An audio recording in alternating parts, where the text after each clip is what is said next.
My name is Sophia. I'm 19 years old, a university student with glasses, blonde hair, and blue eyes. Life has never been easy for me.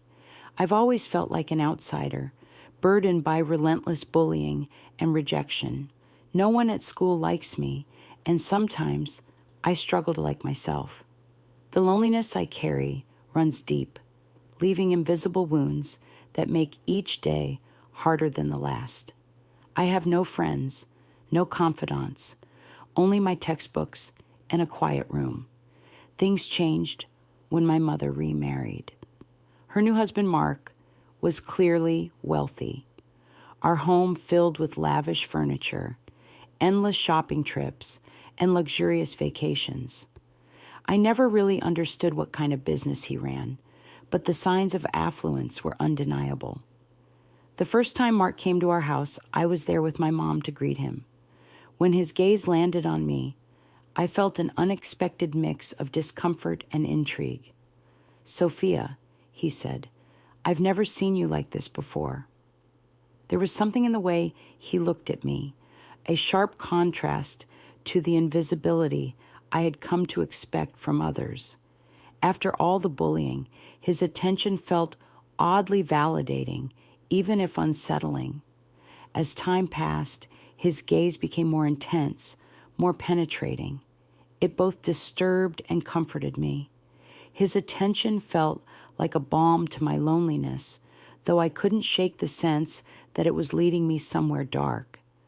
Then came the messages, late-night texts whispering things like, "I'm watching you," and "You're beautiful, Sophia." They unnerved me, yet part of me clung to them.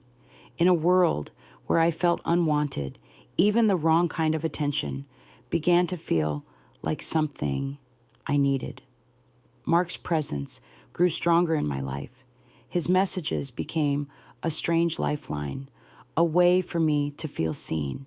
I knew it was wrong, but I kept reading them over and over, feeling a blend of fear and excitement. I began to wonder, was this the affection I craved, or was it simply the only version I was offered? Eventually, it wasn't just words. Mark began to touch me, subtly at first, then more deliberately. I told him it was wrong, but my voice lacked conviction. We weren't related by blood, and no one else had ever shown me what love was supposed to feel like. His touches frightened me, yet they made me feel wanted. That paradox gnawed at my soul. Could something so wrong still feel like safety?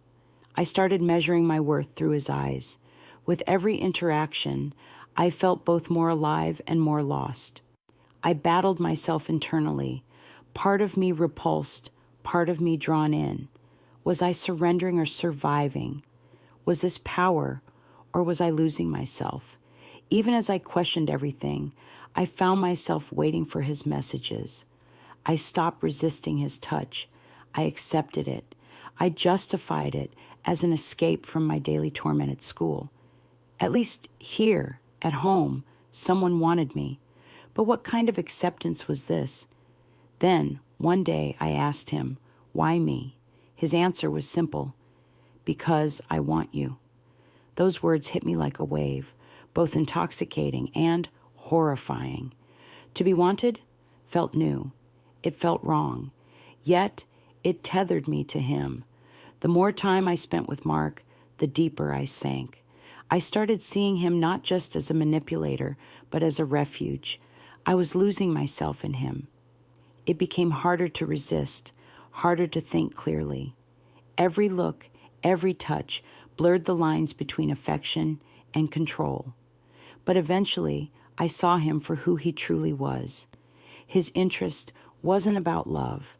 It was about power, about shaping me into what he wanted. That realization broke something in me, but it also awakened a strength I didn't know I had. His so-called affection had never been love. It was a cage. Leaving that emotional prison was terrifying, but necessary. I realized I had to find my worth, not in Mark's eyes, but within myself. It was the beginning of my freedom. Even now, the memories linger, his kisses, his gaze, his manipulation. But I've started to rebuild, piece by piece. I've begun reclaiming my identity, no longer defined by Mark's twisted attention. This journey hasn't been easy, but in choosing myself, I found a strength more powerful than his desire, and that was my greatest victory. My name is Sophia. I'm 19 years old.